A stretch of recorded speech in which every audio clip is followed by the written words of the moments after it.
Hello everyone, this is Pukhraj Kumar Shah और आज हम लोग करेंगे example 13 of factorisation of polynomials. ये जो है एक्सरसाइज 2.4 से रिलेट है। तो बिना टाइम वेस्ट के चलिए स्टार्ट करते हैं।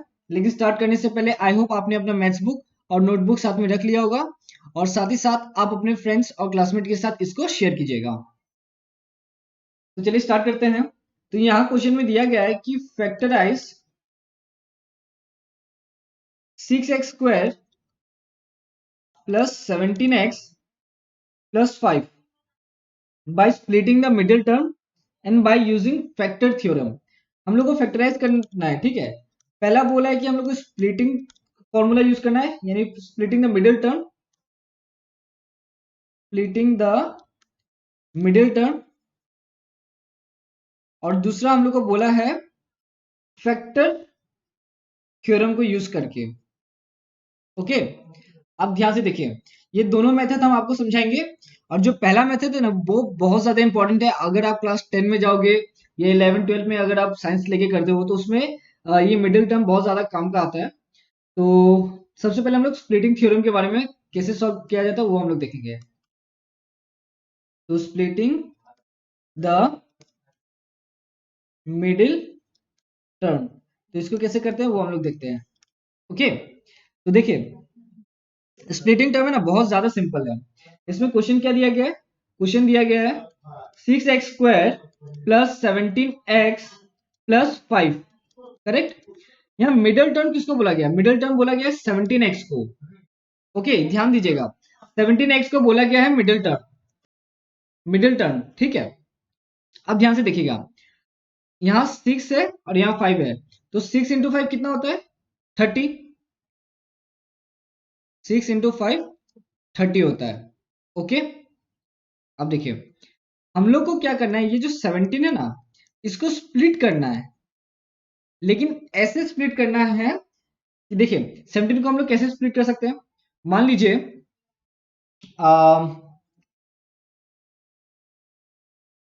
मान लीजिए हम इसको स्प्लिट करते हैं 15 + 2।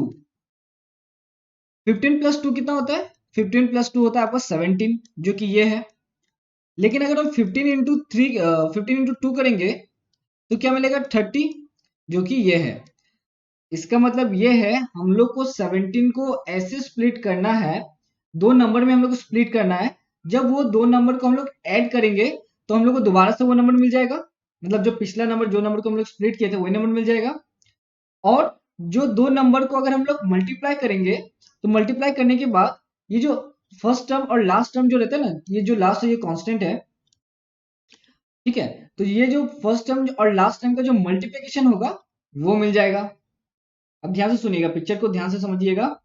हम ये बोल रहे हैं स्प्लिटिंग में क्या होता है कि जो मिडिल टर्म होता है ना, जो मिडिल नंबर होता है, वो मिडिल नंबर जो वो मिडिल नंबर को हम लोग को ऐसा ब्रेक करना है, मतलब स्प्लिट करना है दो नंबर में, कि वो दो नंबर को जब हम लोग प्लस करेंगे तो वो प्रीवियस नंबर फॉर्म करेगा। और वही दो नंबर को जब हम लोग मल्टीप्लाई करेंगे तो उसका जो वैल्यू होगा वो फर्स्ट टर्म और कांस्टेंट का मल्टीप्लिकेशन के बराबर होगा, ठीक है। तो आई होप समझ में आ गया होगा आपको। जैसे 6x² प्लस 17x प्लस 5 लिए, यहाँ फर्स्ट टर्म हो गया आपका 6 और जो कांस्टेंट का वैल्यू वो है 5, तो 6 × 5 which is equal to 30। Middle term हो गया 17, तो 17 को हम लोग को स्प्लिट करना है दो नंबर में, तो हम वो दो नंबर ले लिए 15 और 2, तो 15 + 2 इज इक्वल टू 17 और 15 × 2 इज इक्वल टू 30। अब आप लोग सोच रहे होंगे कि यार 15 और 2 हम कैसे कंसिडर करें। तो सबसे इजी होता है, जैसे ये 30 है ना, अब ये 30 को फैक्टराइज कर दो तो 2 15 में आ जाएगा, है कि नहीं। तो 2 के साथ आप करोगे तो 15, 2 + 15 मिल ही रहा है, तो इसी को यूज कर लो। अब आप सोचोगे कि 3 से करते हैं सर, तो 3 से आप करोगे तो 3 और 10 मिलेगा, 3 × 10 30 तो हो जाता है, लेकिन 3 + 10 17 नहीं होता है कि नहीं। तो आपको ये चीज का ध्यान रखना होगा और इसी हिसाब से आपको सॉल्व करना पड़ेगा। तो हम लोग स्प्लिटिंग टर्म में, स्प्लिटिंग मेथड में क्या कर रहे थे कि 6x² प्लस 17x प्लस 5, इसको हम लोग लिख सकते हैं 6x² plus 2x plus 15x plus 5, correct. अब देखिए 6x² और 2x, ये दोनों में अब हम लोग को क्या करना है, पेयर बना देना है, ठीक है, दो टर्म का हम लोग को पेयर बना देना है। तो सबसे पहले हम लोग 6x² प्लस 2x लेंगे, दूसरा में हम लोग लेंगे 15x प्लस 5। अब देखिए ये दोनों में क्या कॉमन आ रहा है, ये दोनों में हमको 2 और x कॉमन आ रहा है, 2x कॉमन आ रहा है, तो 2 3 जा 6 और x हो जाएगा x²। तो यहाँ पर हम लोग लिख सकते हैं 3x, है कि नहीं, 2x into 3x is equal to 6x² plus 2x इधर में है तो यहाँ पर हम 1 लिख देंगे, प्लस 15x और 5 में क्या कॉमन है, 5 कॉमन है, तो इधर में आ जाएगा आपका 3x और इधर में आ जाएगा 1, क्योंकि 5 into 3x is equal to 15x, 5 into 1 is equal to 5। ठीक है, ये इसमें क्या कॉमन है, 3x प्लस 1 कॉमन है, तो इसमें से हम लोग क्या करेंगे 3x प्लस 1 आपका कॉमन ले लेंगे, बचा क्या 2x प्लस 5। तो यही आपका फैक्टराइजेशन हो गया। तो आई होप इसको समझ में आ गया होगा। बहुत ही सिंपल सा क्वेश्चन है, मतलब ये बहुत सिंपल तरीका होता है। सबसे इंपॉर्टेंट है इसमें प्रैक्टिस, ये बहुत ज्यादा इंपॉर्टेंट है, प्रैक्टिस नहीं करोगे तो आपको करने में बड़ा डिफिकल्टी आएगा, तो प्रैक्टिस करते रहना ये ऐसा टाइप का मेथड को, ठीक है। अब देखिए, अब हम लोग बात करेंगे फैक्टर थ्योरम का। तो यहां तक तो आपका स्प्लिट वाला खत्म, अब हम लोग करेंगे फैक्टर थ्योरम। तो फैक्टर थ्योरम के थ्रू हम लोग कैसे फैक्टराइज कर सकते हैं, ठीक है, फैक्टर थ्योरम के थ्रू हम लोग क्या करेंगे, फैक्टराइज करेंगे। तो देखिए ये वाला जो है ना थोड़ा सा कॉम्प्लेक्स है, तो इसको ध्यान से समझिएगा। हम लोग को दिया गया 6x² प्लस 17x प्लस 5,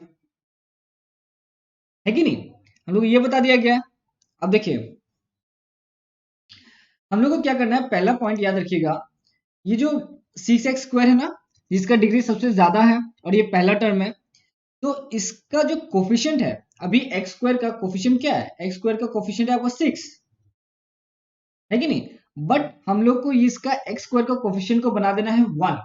हम लोग को क्या करना है, हम लोग को x² का कोफिशिएंट को बना देना है 1, और ये 1 कैसे बनेगा, जब हम 6 को 6 से डिवाइड कर देंगे तो वैल्यू क्या हो जाएगा 1, है कि नहीं। तो हम लोग क्या करेंगे 6x² प्लस 17x प्लस 5 को क्या करेंगे 6 से, इसको 6 से डिवाइड कर देंगे, इसको भी 6 से डिवाइड कर देंगे और इसको भी 6 से डिवाइड कर देंगे। तो हमको क्या आंसर आ जाएगा, हमको आ जाएगा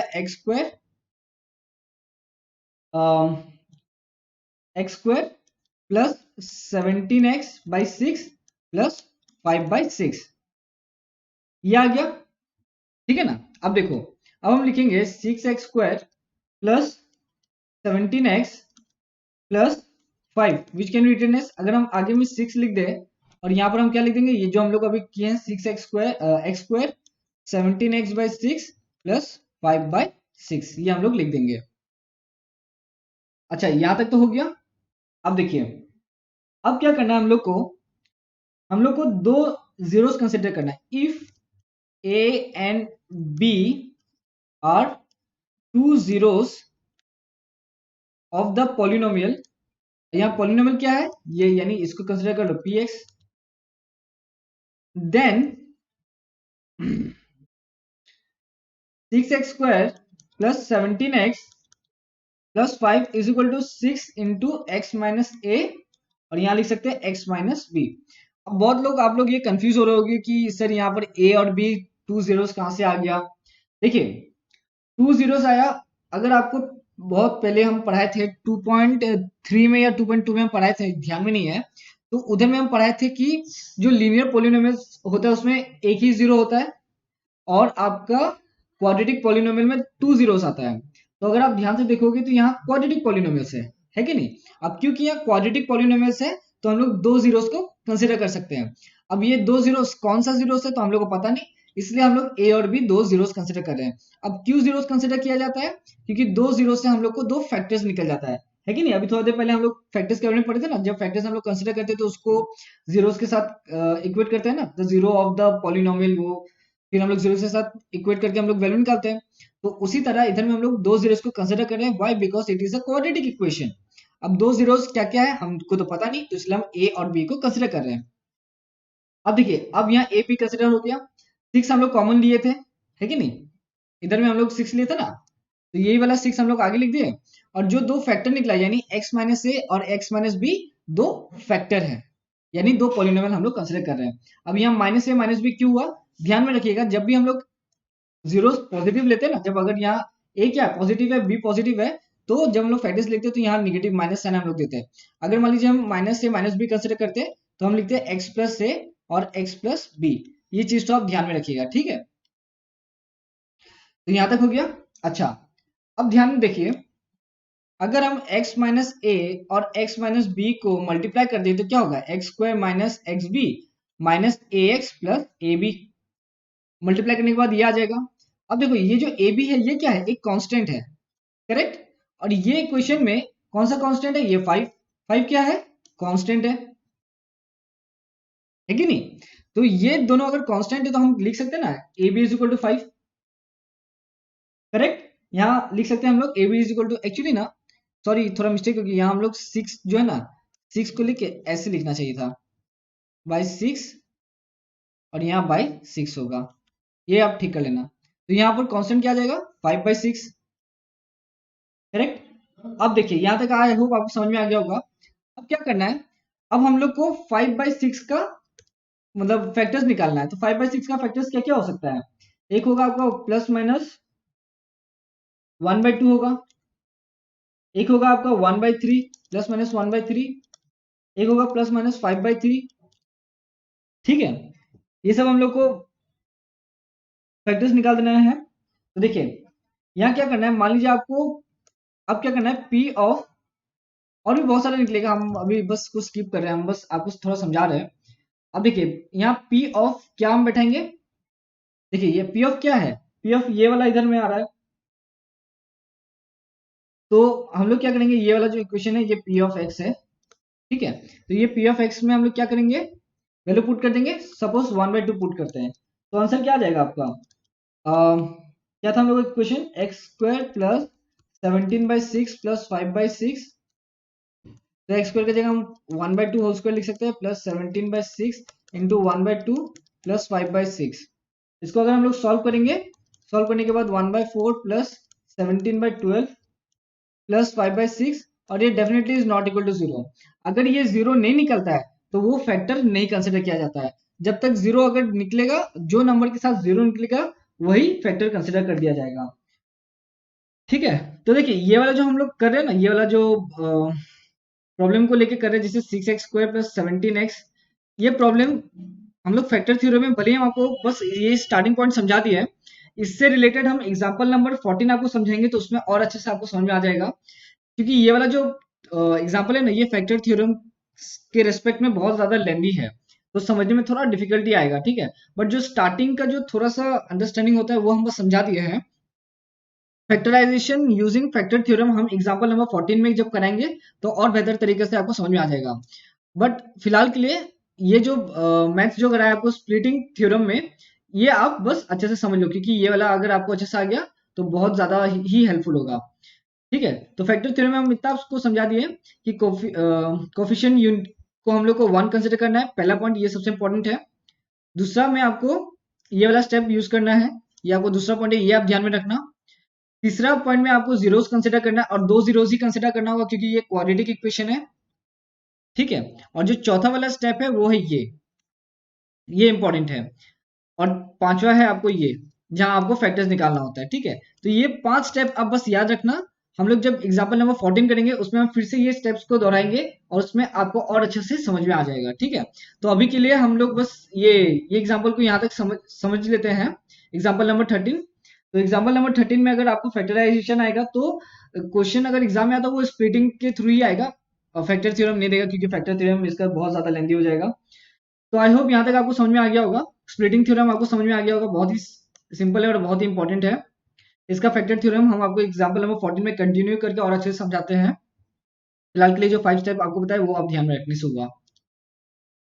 तो चलिए फटाफट क्वेश्चन नंबर एग्जांपल नंबर 14 करते हैं। एग्जांपल 14 में फैक्टराइज करने दिया है y² minus 5y plus 6 using factor theorem. अब देखिए ध्यान से इसको, पहला स्टेप हम क्या बताए थे कि कोफिशिएंट 1 करना होगा। अब ध्यान से देखो यहाँ कोफिशिएंट कितना है, coefficient of y² is 1, coefficient of y² is 1। तो पहला स्टेप तो सेटिस्फाई हो गया। दूसरा स्टेप में क्या करना है, दूसरा स्टेप में हम लोग को फैक्टर्स लेना है, लेकिन दूसरे स्टेप में ऐसे लिखना हम लोग को, देखो मान लो p ऑफ y कंसिडर कर लिए हम लोग Y square minus 5y plus 6 हो गया। अच्छा, तीसरा स्टेप में हम लोग लिखेंगे कि कंसिडरिंग टू पॉलिनोमियल्स या sorry two zeros, if let a and b be two zeros, let a and b be two zeros of the polynomial p of x। Okay, यहां आपको कंसिडर करना है। स्टेप 4 में देखिए हम लोग लिखेंगे p of y is equal to y minus a whole into y minus B. ठीक है, एग्जाम्पल 13 में 6 था क्योंकि हम लोग वहां 6 कॉमन लेते हैं, यहाँ पर क्या है 1 है, 1 इंटू, अब 1 तो लिखने की जरूरत नहीं है इधर में। यहां तक हो गया। स्टेप 5 में हम लोग क्या करेंगे, देखिए जब इसको हम लोग मल्टीप्लाई करते हैं तो हम लोग क्या मिलता है y square minus y B minus y A plus A B. अभी जो ए बी है इज इक्वल टू व्हाट, अगर हम y यहाँ पर p ऑफ y की जगह में हम लोग लिख सकते हैं Y square minus 5y plus 6। यहाँ 6 क्या है, एक कांस्टेंट है, और यहाँ ए बी क्या है, एक कांस्टेंट है। दोनों को हम लोग कंपेयर करते हैं तो A B is equal to 6 मिल जाएगा, है कि नहीं। तो हम लोग यहाँ पर वो चीज लिख देते हैं, तो यहाँ पर हम लोग लिख देंगे A B is equal to 6। हो गया। अब छठा स्टेप में क्या करेंगे, ये जो 6 है ना इसका फैक्टर्स निकालेंगे, तो 1 2 और 3 आपको फैक्टर्स निकल गया। 6 का क्या फैक्टर 1 2 3 है ना। अब 6 का फैक्टर निकल गया 1 2 3, मतलब प्लस माइनस 1 2 3 लिखना, प्लस माइनस 1 2 3। ठीक है, ओके, ये आपका फैक्टर्स, तो फैक्टर्स ऑफ 6। अब क्या करना है नाउ, देखो यहाँ पर पी ऑफ 5 मिला था ना, ये वाला स्टेप नंबर 4 में। अभी हम लोग यूज करेंगे पी ऑफ 1 पुट करेंगे हम लोग, पी ऑफ 1। तो पी ऑफ 1 पुट करेंगे तो क्या होगा 1, एक्चुअली ये जो पी ऑफ वाई है ना इसको हाँ ऐसे ही लिखना है, लेकिन यहाँ जो पी ऑफ वाई है ना वो ये है, सॉरी स्टेप नंबर 4 नहीं, स्टेप नंबर 2। तो स्टेप नंबर 2 में क्या है y square minus 5y plus 6, तो 1 स्क्वायर माइनस 5 इंटू 1 प्लस 6। अब इसको सॉल्व करते हैं, तो 1 माइनस 5 प्लस 6, तो minus 4 plus 6 which is equal to 2। It is not equal to 0, तो ये फैक्टर नहीं होगा। अब हम लोग ट्राई करेंगे p का 2 से, तो p of 2 which is equal to 2 square minus 5 into 2 plus 6, तो 2 स्क्वायर 4 हो जाएगा, 5 into 10 6 which is equal to 0। तो p ऑफ 2 आपका 0 आ गया। अब p ऑफ 3 हम लोग चेक करते हैं, तो 3 स्क्वायर माइनस 5 इंटू 3 प्लस 6, तो 9 माइनस 15 प्लस 6, और ये हो जाएगा आपका 0। तो p ऑफ 3 भी हम लोग को 0 मिल गया। हो गया।